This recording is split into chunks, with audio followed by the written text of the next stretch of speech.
우리 삶에서 가장 버거운 순간은 언제일까요? 아마도 내 인생이 내가 생각한 대로 흘러가지 않을 때일 겁니다. 계획을 세워놓았는데 그 계획이 어긋나고 내가 있어야 한다고 믿었던 자리에 내가 없을 때 사람은 쉽게 좌절합니다. 저 역시 그랬습니다. 원하는 자리에 서 있지 못하다는 이유만으로 내 인생을 실패라고 규정했고 마음속에는 만족이라는 단어가 거의 존재하지 않았습니다. 기도도 많이 했습니다. 하나님 고쳐주세요. 바꿔주세요. 상황을 좀 달라지게 해주세요. 그런데 이상하게도 하나님은 제가 기대했던 방식으로는 움직여주지 않으셨습니다. 그때 마음속에 질문이 생겼습니다. 왜 하나님은 침묵하시는 걸까?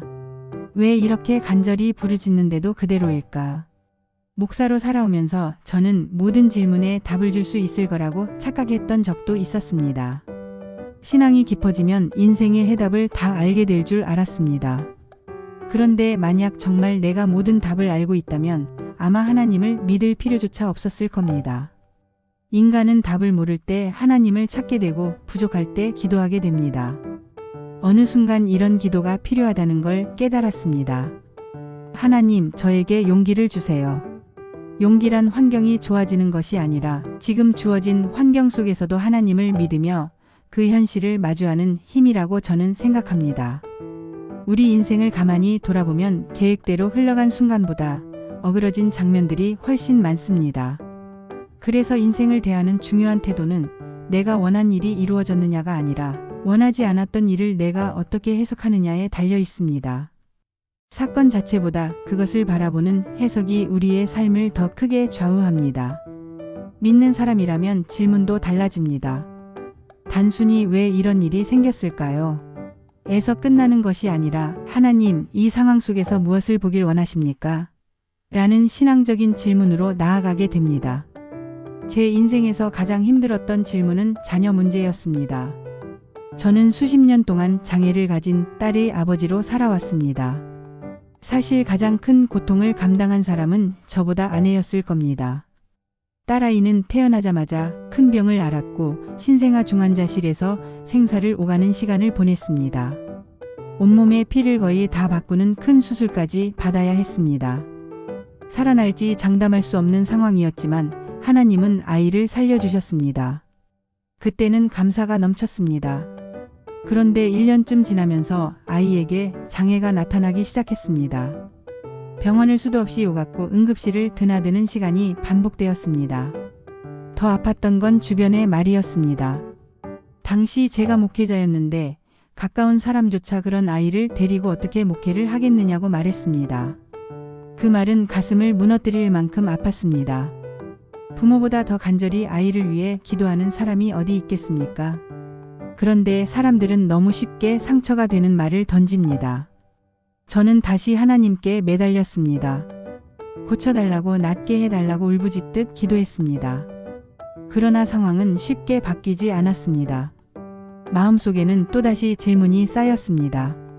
왜 하나님은 침묵하시는 걸까?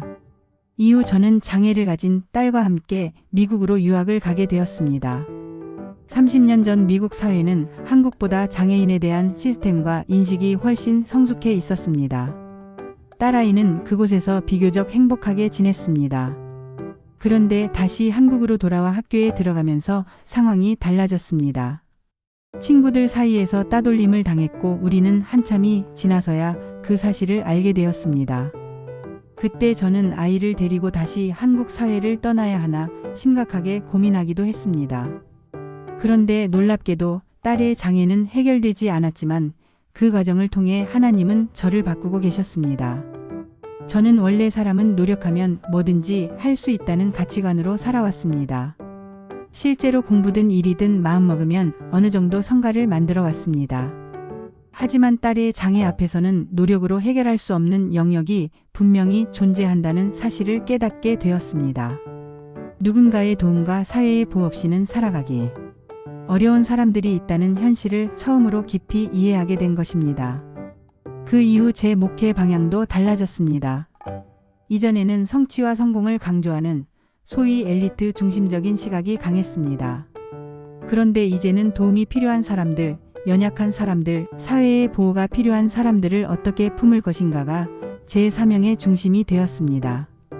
미국에서 공부하던 시절 겉으로는 성공한 이민 가정들이 많았지만 속으로는 자녀 문제로 눈물 흘리는 가정이 적지 않다는 것도 알게 되었습니다. 딸을 통해 하나님은 제 눈을 열어주셨습니다. 그럼에도 여전히 풀리지 않는 질문은 남아 있었습니다. 하나님이 저를 변화시키신 것은 이해가 되지만 그렇다면 딸이 겪어야 했던 고통은 어떻게 해석해야 할까? 이 질문에는 아직도 명확한 답이 없습니다. 시간이 흐르면서 또 하나의 큰 걱정이 생겼습니다. 우리가 먼저 세상을 떠난 뒤 이 아이는 어떻게 살아가게 될까 하는 두려움이었습니다. 그런데 정말 기도 같은 일이 일어났습니다. 딸이 결혼을 하게 된 것입니다.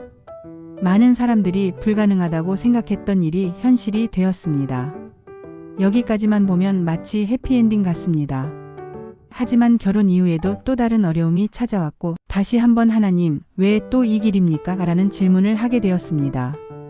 다행히 시간이 지나며 지금은 두 사람이 비교적 안정적으로 살아가고 있습니다. 이 과정을 통해 저는 한 가지를 배웠습니다. 우리가 이해할 수 없는 일들을 쉽게 비극이라고 단정해버리면 인생 전체가 비극이 되고 맙니다. 지금은 설명되지 않아도 시간이 지나며 의미가 드러나는 순간들이 있습니다. 물론 모든 질문이 다 풀리지는 않습니다. 어떤 질문은 평생 안고 가야 할지도 모릅니다. 요즘도 제 딸은 예배 시간마다 온라인으로 기도 제목을 남깁니다. 하나님, 저를 고쳐주세요. 그 글을 볼 때마다 마음이 아픕니다. 그런데 동시에 감사한 마음도 듭니다. 여전히 하나님께 소망을 두고 있기 때문입니다. 최근에는 손이 불편함에도 불구하고 성경을 필사하며 하루하루 말씀을 써 내려가고 있습니다. 그 모습을 보며 저는 다시 배웁니다. 믿음은 완벽함이 아니라 붙들림이라는 사실을 말입니다. 인생에는 이해할 수 없는 문제들이 끊임없이 등장합니다. 그러나 그 문제를 가지고 하나님 앞에 서서 질문하고 때로는 침묵 속에서도 기다리며 다시 삶을 살아내는 과정 자체가 신앙의 여정이라고 생각합니다. 사람마다 걷는 길은 다릅니다. 어떤 사람은 험한 길을 오래 걷고 어떤 사람은 비교적 평탄한 길을 걷습니다.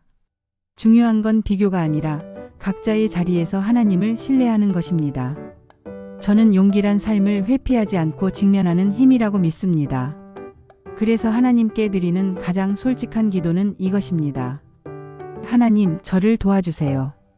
이 짧은 기도는 연약함의 고백이면서 동시에 가장 큰 믿음의 표현입니다. 내 인생의 운전대를 하나님께 맡기겠다는 선언이기 때문입니다. 성경 속 요셉의 인생도 그렇습니다. 요셉은 원래 사랑받는 아들이었지만 어느 날 형들에게 팔려 노예가 됩니다. 자신의 선택과 상관없이 인생이 꺾여버린 순간이었습니다. 하지만 성경은 그런 요셉을 형통한 자라고 부릅니다. 형통하다는 말은 모든 일이 잘 풀린다는 뜻이 아니라 하나님이 그의 길을 열어 가신다는 의미입니다. 요셉은 노예 생활, 억울한 감옥 생활, 긴 기다림의 시간을 지나 마침내 총리가 됩니다. 그러나 그의 인생에서 가장 중요한 것은 지위가 아니라 그 모든 굴곡 속에서도 하나님이 함께 하셨다는 사실입니다. 요셉은 훗날 형들에게 이렇게 고백합니다. 당신들은 나를 해하려 했지만 하나님은 그것을 선으로 바꾸셨습니다. 이 고백은 인생이 편안했기 때문에 나온 말이 아니라 수많은 굴곡 속에서도 하나님을 붙들었던 사람만이 할 수 있는 고백입니다. 저는 지금 고통의 한가운데 있는 분들에게 쉽게 정답을 말해줄 수 없습니다. 다만 같은 시간을 걸어온 사람으로서 용기를 가지고 하나님 앞에 그 현실을 그대로 들고 나아가 보시라고 말씀드리고 싶습니다. 울어도 되고 흔들려도 됩니다. 그러나 삶을 포기하지 말고 직면해 보십시오.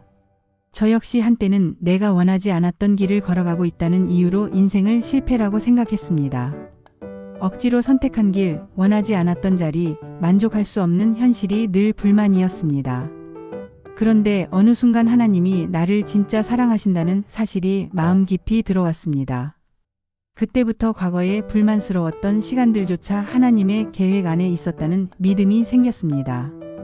그리고 기도의 내용도 바뀌었습니다. 더 많이 달라고 구하는 기도에서 하나님의 뜻을 따를 수 있는 용기를 달라는 기도로 바뀌었습니다. 우리는 모두 연약한 존재입니다. 그래서 하나님 도와주세요라는 기도는 가장 솔직하면서도 가장 용기 있는 고백입니다. 그 기도 속에 우리의 인생을 하나님께 맡기겠다는 결단이 담겨 있습니다. 인생에는 오르막과 내리막이 반복됩니다. 누구도 예외는 없습니다. 중요한 건 인생이 올라가 있느냐 내려가 있느냐가 아니라 그 모든 순간에 하나님과 동행하고 있느냐입니다. 이해되지 않는 약함과 풀리지 않는 질문들이 오히려 우리를 하나님께 붙들어 매는 끈이 되기도 합니다. 이것이 믿음의 역설입니다. 오늘도 각자의 자리에서 무거운 삶을 살아내고 있는 여러분에게 이 고백을 함께 나누고 싶습니다. 하나님, 우리에게 용기를 주세요. 우리의 환경을 바꿔달라는 기도보다 그 환경을 믿음으로 마주할 수 있는 용기를 먼저 구하며 살아가기를 소망합니다.